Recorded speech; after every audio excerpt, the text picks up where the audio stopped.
हमारे दर्शक आज आपसे एक बहुत ही महत्वपूर्ण विषय पे जो भ्रांतियां हैं उसके बारे में जानना चाहेंगे। और वो विषय है कि धर्म को लेकर के बहुत सारी मान्यताएं एवं भ्रांतियां हैं समाज के अंदर। इन भ्रांतियों और मान्यताओं से सही स्पष्ट कैसे मिल सकता है कि धर्म क्या है? हाँ, धर्म को लेकर के बहुत सी भ्रांतियां हैं। आज जितने भी आप धर्म देख रहे हैं, वास्तव में ये धर्म नहीं है। यह एक संप्रदाय है, यह एक पार्टी है, एक विचार के लोगों का एक संगठन है। धर्म तो धारण करने को कहते हैं। क्या धारण करना है? तो स्वभाव धारण करना है। कौन सा स्वभाव धारण करना है? तो आत्मा का स्वभाव धारण करना है। आत्मा का स्वभाव क्या है? तो सत्य, अहिंसा, अस्तेय, अपरिग्रह और ब्रह्मचर्य। ये आत्मा के स्वभाव हैं। आत्मा इन्हीं गुणों से निर्मित है। जब कोई भी व्यक्ति इन गुणों को धारण कर लेता है, अपने अंदर में उतार लेता है, वही धार्मिक कहलाता है। अगर आप धार्मिक बनना चाहते हैं तो आपको इन गुणों को अपने अंदर में उतारना होगा। यही धर्म की सच्ची परिभाषा है। क्या आप इस चीज पर भी प्रकाश डालेंगे कि धर्म नीति क्या है? निश्चित है कि अगर धर्म है तो धर्म की नीति भी होगी। किसी भी चीज को पाने के लिए कुछ नियम होते हैं, कुछ कानून होते हैं। जब उस नियम का हम पालन करते हैं तो उस चीज को प्राप्त कर लेते हैं।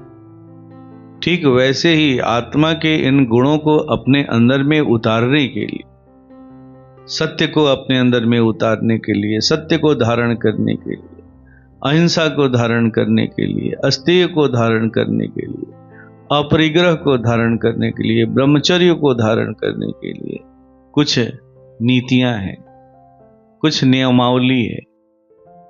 वो क्या है? तो उसी को हमारे महापुरुषों ने कहा शौच। शौच यानी अपनी सफाई। बाहरी सफाई के साथ साथ अपनी आंतरिक सफाई, स्वाध्याय, स्वयं का अध्ययन, निज का अध्ययन, तप, संतोष और फिर ईश्वर प्राणिधान। ये 5 नियम हैं।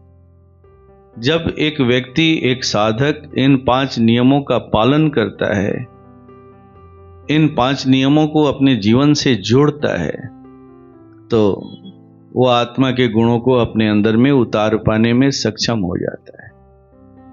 वही धार्मिक बन पाता है। धर्म नीति ही उसे धार्मिक बनाती है।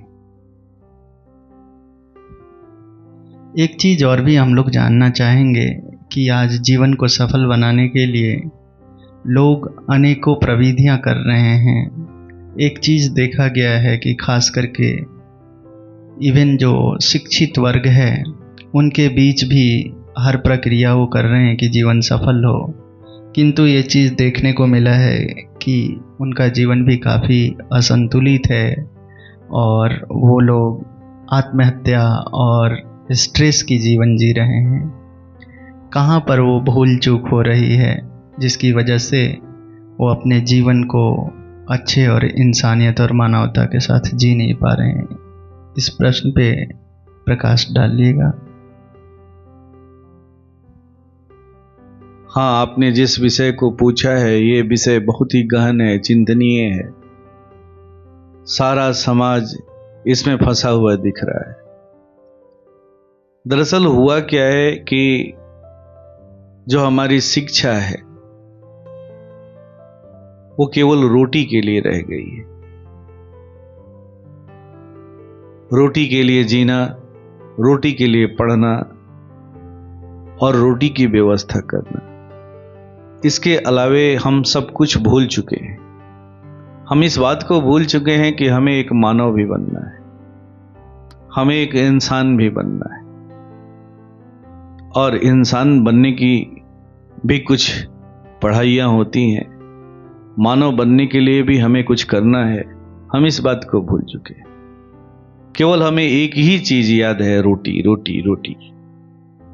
और हमारी शिक्षा भी केवल रोटी पर आधारित हो गई। हम बड़े होते हैं, अच्छे अच्छे स्कूलों से पढ़ते हैं, पढ़ने के बाद रोटी भी बहुत अच्छे तरीके से कमाने लगते हैं, सब कुछ करने लगते हैं, लेकिन हमारे जीवन से मानवता चली जाती है, इंसानियत चली जाती है। क्योंकि इंसानियत जहां से पैदा होती है, मानवता जहां से पैदा होती है, उसके लिए हम कुछ करते नहीं और इसकी कोई चिंता भी नहीं करता है। बाद में जब परेशानी होने लगती है, इसकी आवश्यकता महसूस होने लगती है, तो फिर लगता है कि बहुत देर हो चुकी है। समाज में ज्यादा से ज्यादा लोग यहीं पर फंसे हुए दिखते हैं। इस तरह से फंस गए हैं, इस तरह से फंस गए हैं कि उन्हें निकलना बड़ा मुश्किल हो गया है। अभी मैं एक जगह पढ़ रहा था, पढ़ते वक्त मुझे एक छोटा सा प्रसंग मिला। एक 2 बरस का बच्चा, उसे कुछ भेड़िए उठा ले गए। लोगों ने समझा कि ये बच्चा तो अब मर गया होगा। कुछ दिन लोगों ने तलाश किया और जब वो बच्चा नहीं मिला तो लोगों ने समझा कि वो मर गया होगा, छोड़ दिया। कुछ वर्षों के बाद, लगभग 10 वर्षों के बाद, एक टीम जंगल में जंगली जानवरों के शिकार के लिए आई। ऐसी हालत में उन्होंने देखा कि एक इंसान का बच्चा एक भेड़िए की तरह चल रहा है, भेड़िए की तरह व्यवहार कर रहा है, सब कुछ भेड़िए की तरह कर रहा है। अब उन लोगों ने उसे पकड़ने का मन बना लिया और पकड़ भी लिया। शहर में ले आए और ले आकर के उसे हॉस्पिटल में भर्ती कराया गया। तरह तरह के उस पर अनुसंधान किए गए आगे चल करके कि क्या इसे मनुष्य के रूप में नहीं बदला जा सकता, इसका स्वभाव नहीं बदला जा सकता। कितना भी वो प्रयास करते रहे, अथक परिश्रम करते रहे, वो उसके स्वभाव को नहीं बदल पाए और उसकी मृत्यु हो गई। ये क्यों हुआ? ये इसलिए हुआ कि जो बचपन से उसको जो शिक्षा मिली, जो उसने देखा, जो अनुभव किया, उसी के अनुसार वो बन गया। ठीक यही भूल आज के समाज में हो रही है। आज हम मनुष्य के रूप में हैं, लेकिन वास्तव में मनुष्य रह नहीं गए हैं। हमारी इंसानियत लुट गई है। क्यों लुट गई है?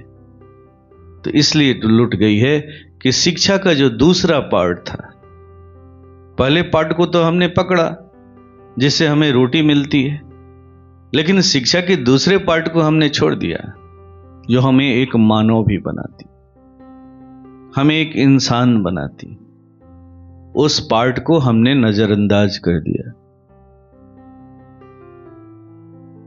हम किसी भी जानवर से, पशु से अलग क्यों दिखते हैं? इसलिए दिखते हैं कि बचपन से ही हमें यह शिक्षा मिलती है कि देखो ये तुम्हारी मां है, मां के साथ रहने की मर्यादा क्या है। देखो ये तुम्हारी बहन है, बहन के साथ रहने की मर्यादा क्या है।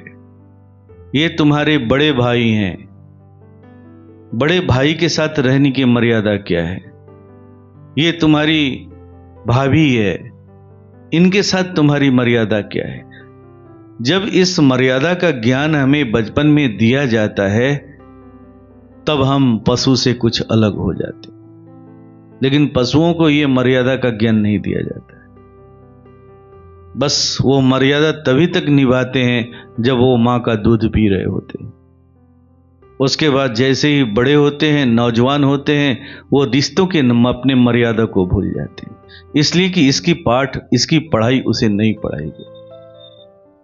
ठीक यही चीज आज हमारे बीच भी देखने को मिल रहा है, एक आम व्यवहार में भी देखने को मिल रहा है और शिक्षा के भी क्षेत्र में देखने को मिल रहा है। क्योंकि एक विशेष शिक्षा पर हम केंद्रित हो गए हैं, केवल रोटी, केवल रोटी। दूसरी शिक्षा को भूल बैठे हैं कि नहीं, हमें रोटी भी चाहिए, साथ ही साथ हमें इंसान भी बनना है, मानव भी बनना है, हमें एक चरित्रवान पुरुष बनना है। सब कुछ हो आपके पास, अगर चरित्र ना हो तो सब कुछ होना बेकार है। बहुत बड़े साइंटिस्ट हैं, बहुत बड़े वैज्ञानिक हैं, बहुत बड़े बड़े चीजों का आपने खोज किया है, और अगर आप मानव नहीं हैं, इंसान नहीं है, एक चरित्रवान व्यक्ति नहीं है, तो फिर उसका उपयोग कहां करेंगे आप? किस जगह पर करेंगे? तो वैसी ही जगहों पर करेंगे जहां रावण किया करता था, जहां रावण किया करता था।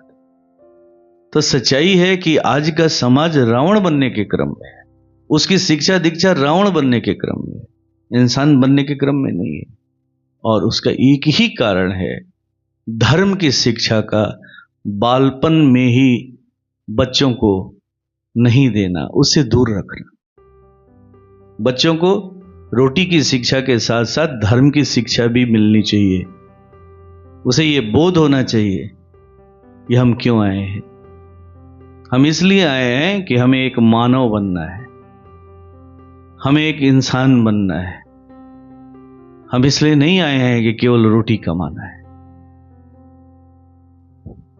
एक चीज़ हम आपसे पुनः पूछना चाहेंगे कि हमारे समाज में अभी सावन का महीना चल रहा है और इसमें एक चीज़ देखने को मिला है कि एक शिक्षक अपने विद्यार्थियों के बीच एक कविता गा रहे हैं कि कावड़ लेकर मत जाना, तुम ज्ञान की दीपक जलाना, और मानवता का व्यवहार रखना।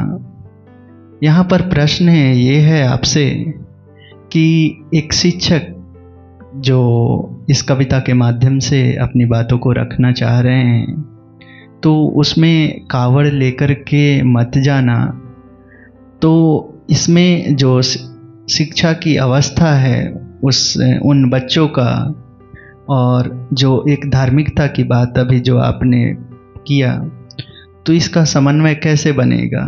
कहाँ चूक हो रही है? कावड़ लेकर के जाने वाले को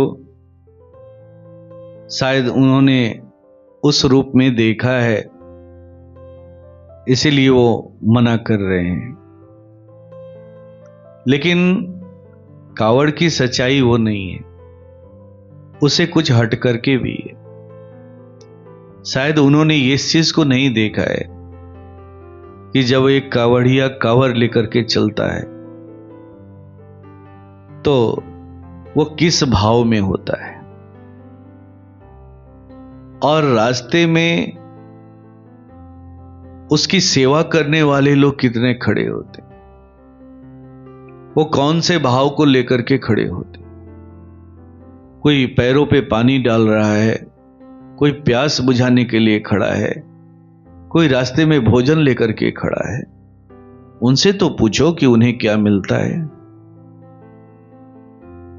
कितना सुंदर एक सेवा करने का अवसर मिलता है। भगवान बुद्ध की बात करें तो भगवान बुद्ध ने कहा कि बुद्धम शरणम गच्छामि, ज्ञान के शरण में आओ। फिर उन्होंने कहा कि धर्मम शरणम गच्छामि, धर्म का निर्माण करो, धर्म के शरण में आओ। और फिर आगे कहा कि संघम शरणम गच्छामि, इसके लिए एक संघ बनाना हो। किन लोगों का? तो जो लोग धार्मिक हैं उन लोगों को इकट्ठा करो। ये सारे लोग एक जगह नहीं मिलेंगे, इसके लिए तुम्हें कभी इस शहर में जाना पड़ेगा, कभी उस शहर में जाना पड़ेगा।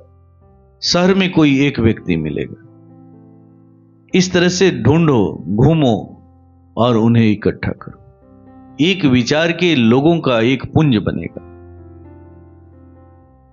शायद आप इसे मानने के लिए तैयार हो जाते हैं, लेकिन कांवड़ के रहस्य को नहीं समझना चाहते। नहीं जानना चाहिए।